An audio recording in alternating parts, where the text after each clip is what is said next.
श्री स्वामी समर्थ मैत्रिणींनो, आजच्या व्हिडिओमध्ये तुमचे स्वागत आहे।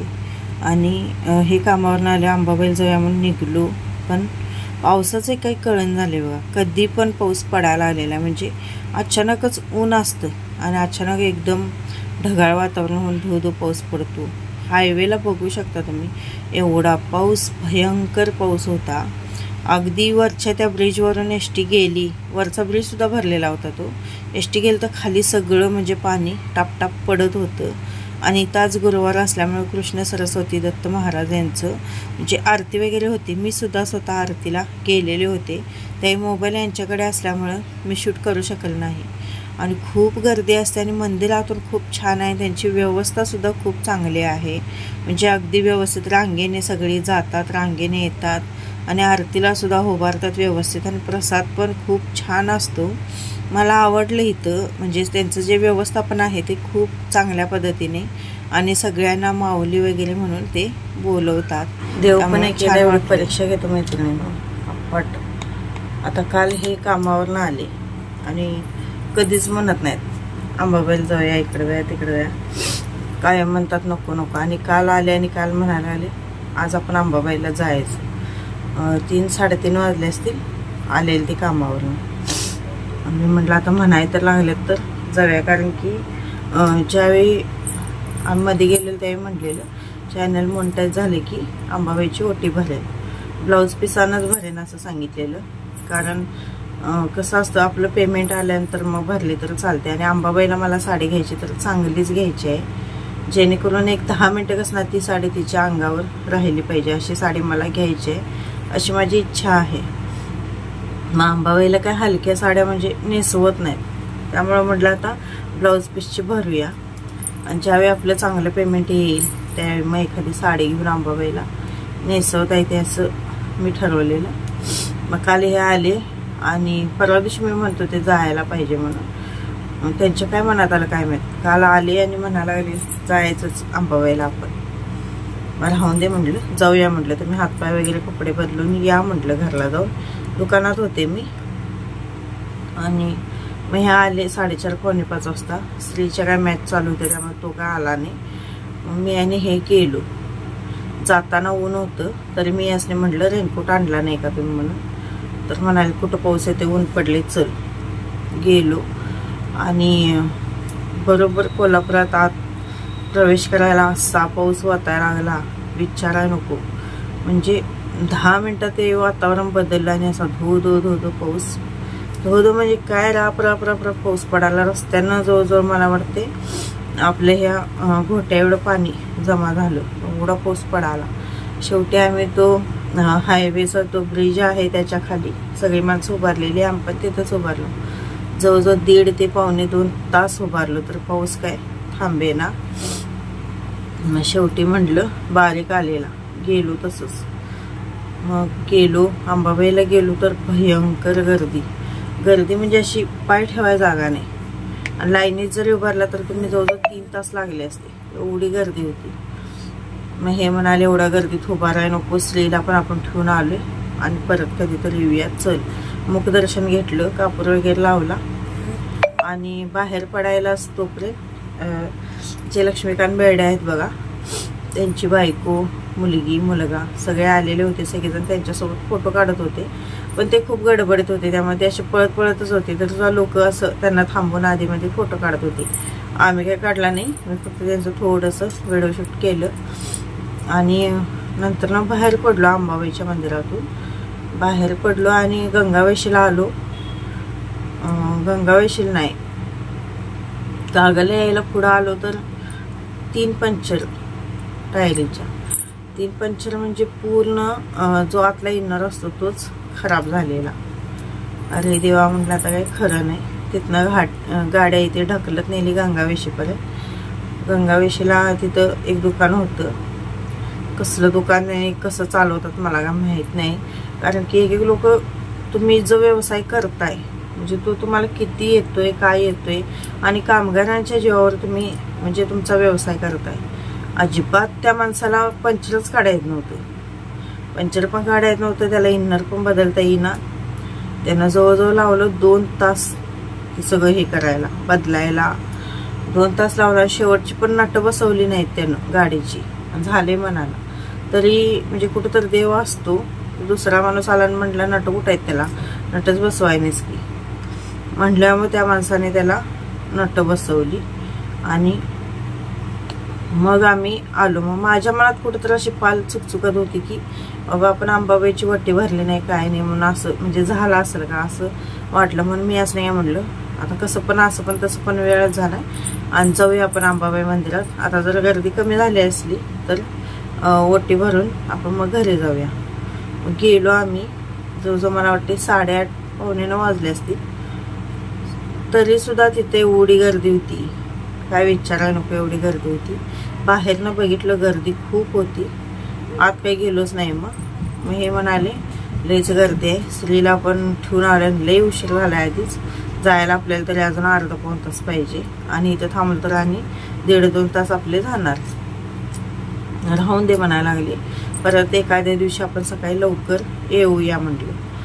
मग बरं म्हटलं आणि घरी आलो. असं म्हणजे एक एकदा असं वाटते की देव आपली परीक्षा बघतोय की काय करतात असं वाटते.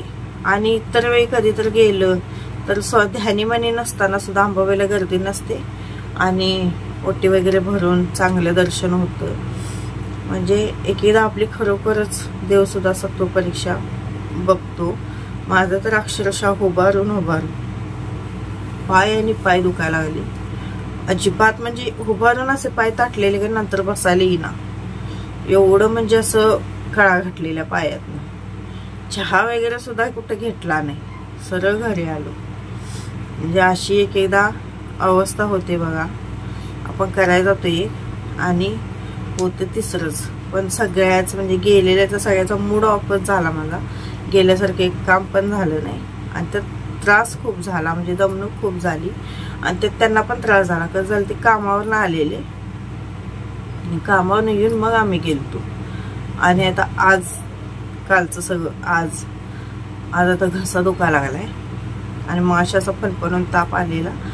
मग आईच्यात पण मी आजारी होते त्यावेळी तिथल्या डॉक्टरांनी गोळ्या दिलेल्या होत्या त्या खाल्ल्या. मग अशा जरा झोपलो तर आता बरं वाटले, पण घशात अजून दुखायच लागले. त्यामुळं काळजी घ्या. पावसात भिजू नका. पावसात भिजले की काही खरं नाही बघा. भिजले की मग सगळंच बाहेर पडतं. भिजू नका पावसात, कारण वातावरणच कसं आहे, ऊन पण आहे पाऊस पण आहे आणि थंडी पण वाजायला लागली. असं सगळंच व्हायला लागले, उकडाय पण लागले. म्हणजे नेमकं 5 मिनिटात काय व्हायला लागले ते कळना झालेलं आहे. असो म्हणजे कसं असतं बघा, आपली वेळ खराब तर सगळं खराबच असतं. चला, व्हिडिओ कसा वाटला ते कळवा आणि पावसाळ्यात मेन म्हणजे मुलांची तुमची काळजी घ्या.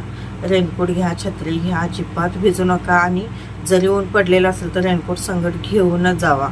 मी तसंच करते, किती पण काय होणे पिशवी घालून घेऊनच जाते. भले तो परत आणायला लागेल तरी चालते, पण घेऊन जाते. आमच्या त्यांना ते घालायला नको वाटते रेनकोट. त्यांना कसं तर वाटते ते रेनकोट घालायला. काय वाटायचं आहे त्यात? आजारी पडलं काय कोण पैसे आपल्याला देणार आहे? आणि सगळीच रेनकोट घालतात पावसाळ्यात. त्यात काय आपलं मेन म्हणजे आपण आजारी कसं पडणार आणि आपली तब्येत महत्वाची आहे. कुणाला काय वाटते त्याला काय करायचं आहे. आपण घेऊन रेनकोट अजिबात घालत नव्हते. तसंच भिजत जाणार तसंच येणार. खरं आजारी पडतं मग नंतर ना, आणि एकदम जर जाम झालं तर काही खरं नाही. मग ते मंदिर आहे ते गंगावेशीला मंदिर आहे, पण मंदिरात खूप गर्दी असते आणि चांगलं आहे वातावरण. कोणा जवळपास असतील तर नक्कीच जात जावा. आणि हा व्हिडिओ आहे तो दुसऱ्या दिवशीचा आहे. सगळं घरातलं आवरलं, बाकीचं धुणं वगैरे सगळं झालं आहे. कारण आता सध्या कपडे आधी वाळत नाही, त्यामुळे धुणं हेच महत्त्वाचं आहे. आणि कसरीला पण थोडीशी मदत केली देवपूजेला आणि तो आता देवपूजा करत आहे. थोडीशी म्हणजे निम्म्याच्यावर देव मी सगळे धुवून घासून परत हे करून दिलेले आहेत. मळवट वगैरे भरून दिलेला आहे, कारण सगळी देवपूजा त्याला एकट्याला करायचं म्हणतं जवळजवळ 3 तास तो बसतो. देवपूजेलाही कळशी घेतलेली ती पण हातासरशी लगेच धुवून घेतलेली आहे. आणि रात्री थोडासा भांडी घासण्याचा कंटाळा केला की सकाळी असा ठीक सकाळी उठल्या उठल्या मग घासावा लागतो.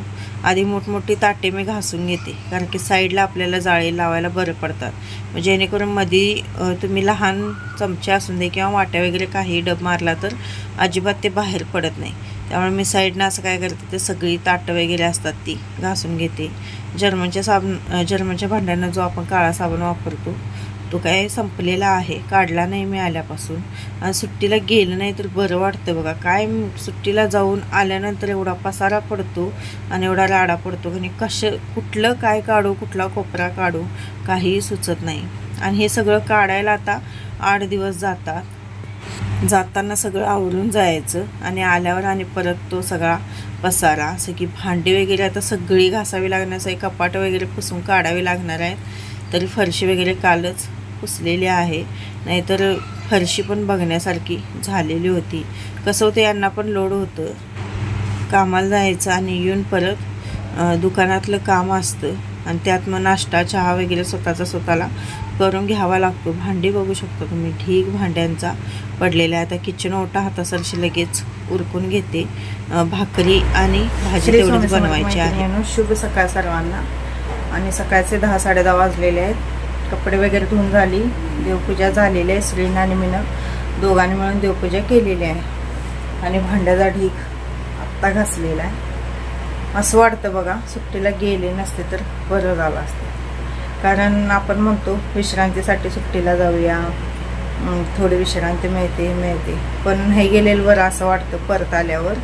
कारण घरात आलं की कुठल्या भांड्याला हात लावू वाटत नाही आणि सगळ्या घरातनं पसारा आणि ते सगळं काढूसपर्यंत आपले 8 दिवस जातात. आता काय झालं, दुकानात पण काम आहे, घरात पण असं पडलेलं आहे. त्यामुळे दुकानात जायला 1-1.5 वाजायला लागलेला आहे. आता बाथरूम टॉयलेट सगळं स्वच्छ घासून आले. त्यात गेला तासभर, धुणं झालं, सडा रांगोळी सगळं, आंघोळ वगैरे सगळं सकाळी आवरलं. ते गेलीत, त्यांना काय नुसता चहा आणि बटरच दिलेला आहे खायला. आणि अजून स्वयंपाक बनवायचा. आता स्वयंपाक बनवणार आहे. कसं होतं, गावावरून आले की आधीच कंटाळा येतो, नको वाटतं काय करायला. आणि त्यात हे सगळं बघून वाटतं की गेलोच नसतो तर बरं झालं असतं, लगेच आलो असतो बरं झालं असतं. खूप दिवस राहिलं की मग जाताना सगळं स्वच्छ करून जावं लागतं आणि आल्यावर मग परत सगळं स्वच्छ करावं लागतं. डबल काम लागतं. चला, आता पुढल्या वर्षी काय आपल्याला मिळणारच नाही सोडा जायला, म्हणून ह्या वर्षी जरा थोडं जास्त दिवस राहिले. आता सगळं स्वच्छ करायला लागणार आहे. आणि उद्या ईद आहे, ईद असल्यामुळे ईदची कामं आहेत, त्यामुळे दुकानात पण जायच लागणार नाही, जाऊन चालणार नाही आहे. अवघड आहे सगळं. आपण म्हणतो म्हणजे विश्रांतीसाठी जायचं, याच्यासाठी बाईच्या जातीला कुठं तर म्हणजे सुट्टी किंवा सुख मिळेल का, कुठं तर शांतता मिळेल का असं वाटतंय. किंवा कुठं आईच्या घरी गेलं तरी पण म्हणजे थोडं कसं करावंच लागतं. आई करणार आणि आपण म्हणजे कोण पण असं करायचं आणि त्यांनी करणार आणि आपण बसणार, हे पण बरं वाटत नाही. त्यामुळं कुठं पण जावा तुम्ही, काय नाही काय तर बाईला हे करावंच लागतं. कुठंच असं विश्रांती मिळत नाही आणि कोण म्हणत पण नाही की तुला कंटाळा आला असेल बस हे कर. आणि काय वैशिष्ट्य असतं, आईकडे गेल्यावर तर काहीच करू वाटत नाही, पण करावं तर लागतंच. तिथे गेल्यावर काय कोण असतो, जास्त आळस येतो. हिताने आपल्या घरात असले की दुकानात जायचं, हे करायचं ते करायचं म्हणून माणूस लवकर उठून आवरतं. तसं आईच्यात गेल्यावर नाही. आईच्यात गेल्यावर काय वैशिष्ट्य आहे काय माहीत. आमच्याही म्हणत्या सासू डोक्यावर बसलेल्या असत्या, डोक्यावरनं आंघोळ कर म्हणजे कंटाळा जातो, असं आधी आमच्याही पण म्हणायची, अजून पण म्हणत्याच. आणि आमची आजीसुद्धा अशीच म्हणायची, सासू डोक्यावर बसत्या, डोक्यावरनं आंघोळ कर म्हणजे मग कंटाळा जातोय, असं म्हणायची. असं म्हणते आई आमची गेली की. तर काय शास्त्र आहे त्या पाठीमागे काय कळत नाही. म्हणजे कसं असतंय, आपण आईकडे गेलो की थोडं रिलॅक्स असतो, म्हणजे डोक्यात कुठलं काय नसतं.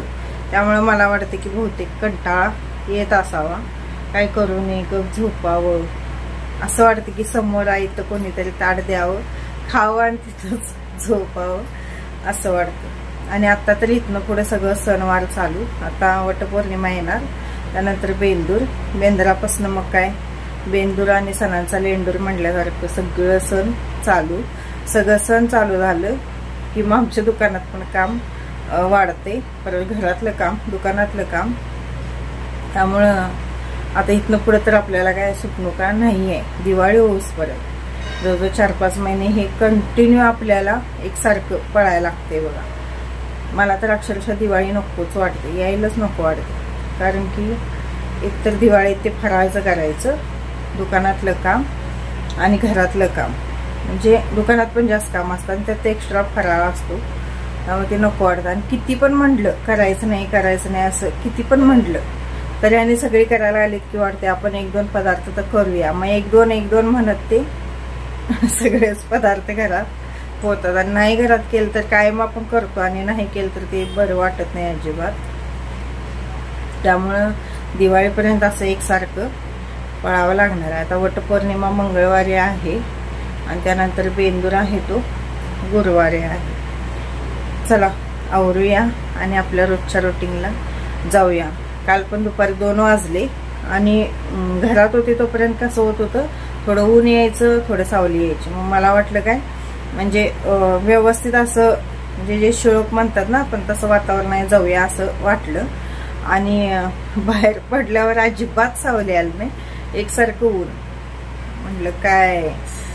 आणि नंतर ना 4 नंतर असा धो पाऊस पडायला. 5 मिनिटात वातावरण बदलायला आले. कधी ऊन पडते, कधी थंडी वाजत्या, कधी अचानकच पाऊस पडते. सगळे ऋतू एका दिवसातच आलेले आहेत. म्हणजे जशी माणसं बदलतात बघा, तिथे एक बोलतात, तिथे एक बोलतात. 5 मिनिटात माणसं बदलतात. मी म्हणलोच नाही, मी केलोच नाही, असं 5 मिनिटात बदलतात. जशी माणसांची वृत्ती, भावना झालेल्या आहे तसं निसर्ग पण झालेला आहे बघा. म्हणजे माणसांना निसर्ग सांगत आहे व्यवस्थित वागा, तुमच्या वागण्यात तुम्ही बदल करा आणि प्रदूषण थोडं कमी करा म्हणून निसर्ग सांगत आहे. पण तरी सुद्धा माणसांना ते कळत नाही. अक्षरशः सकाळपासून डोकं सुद्धा विचारायला मिळालं नाही. आता असं करत जवळजवळ व्हिडिओ एडिट करायचा, टाकायचा, सगळं आवरायला 1-1.5 वाजता. खायचं ते दुकानात पळायचं. मग ते संध्याकाळी 7-8 वाजतात. मग संध्याकाळी आला आणि आपलं रोजचं रुटीन चालू. चला आजचा व्हिडिओ कसा वाटतो ते कमेंटद्वारे मला नक्की कळवा. व्हिडिओ आवडल्यास प्लीज चॅनलला सबस्क्राईब करा. व्हिडिओला लाईक, शेअर आणि कमेंट करायला विसरू नका. लाईक आणि कमेंट तेवढ्या करत जावा, कारण तुमच्या लाईक कमेंट माझ्यासाठी खूप महत्त्वाच्या आहे. श्री स्वामी समर्थ. आता गॅस कट्टा स्वच्छ पुसून घेते, कारण गॅस कट्टा आता उभा राहून धुवायला पाहिजे.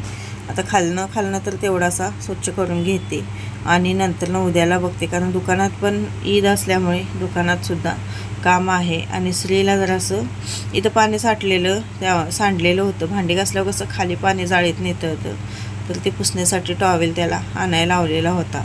आणि मुलांचं अजिबात लक्ष नसतं बघा, कुठं पण आणायचं आणि काय पण ठेवायचं. आणला तो लगेच ठेवला त्या ह्याच्यावर गॅस शेगडीवर. त्याला म्हटलं बाबा खाली ठेव की, वर कशाला ठेवलास, कारण की आणि परत तो टॉवेल आणि घाण होणार. संडास आणि बाथरूम घासायला जवळजवळ 1 तास गेला. सगळं क्लीन केलं. मग जर आता घरात बरं वाटत आहे. कचरासुद्धा याने टाकलेला नव्हता, तर तो सुद्धा मी आता सकाळी सगळा गोळा करून स्त्रीकडे दिलेला होता.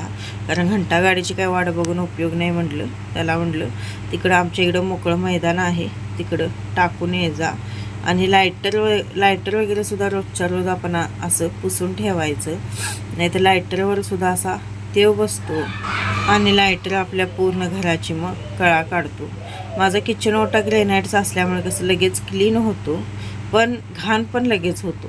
त्यामुळं स्वच्छता ही ठेवावी लागते. आणि वायपरमुळे एक बरं झालं आहे. वायपरमुळे कसं होतं, पाणी वगैरे व्यवस्थित लगेच निघतं आणि किचन ओटा लगेच क्लीन होतो. आता जे कापड घेतलेलं आपण किचन ओटा पुसायला, ते सुद्धा काय करते तर लगेच धुवून घेते. नाही ते राहिलं की राहिलं. आता आपले कपडे वगैरे धुवून झालेले आहेत, त्यामुळे ते कापडांनी तिथंच पडले की मग पडून जातं. आणि गाऊनचा कलर मी मळकटच, दोन्ही गाऊनचा कलर मी मळकटच घेतलेला आहे. कसं होतं तर अशा कामामध्ये आपले हात लागतो, इकडं तिकडं तेलकट हात आपण इथं तिथं पुसतो आणि मग ते गाऊन खूप खराब दिसायला लागतात. नंतर फ्रेश कलर घेतले की, याच्या आधी मी सगळे फ्रेश कलरच घ्यायचे, कारण नंतर मग ते कसं होतं दोन्ही साईडला आपल्या कसं तर म्हणजे ते हात पुसल्यावर आपले एकदम असं इटल्यावाने गाऊन दिसतात. आणि त्यात कसं आहे, आपल्या इथं आपण बाथरूममध्ये कपडे धुतो त्यामुळे आपटायला बडवायला पण जागा नाही आहे. त्यामुळं काय असेल ते ब्रशनं वगैरे घासूनच आपल्याला धुवावं लागतं. त्यामुळे मी इतकंच कलर दोन्ही पण घेतलेले आहेत.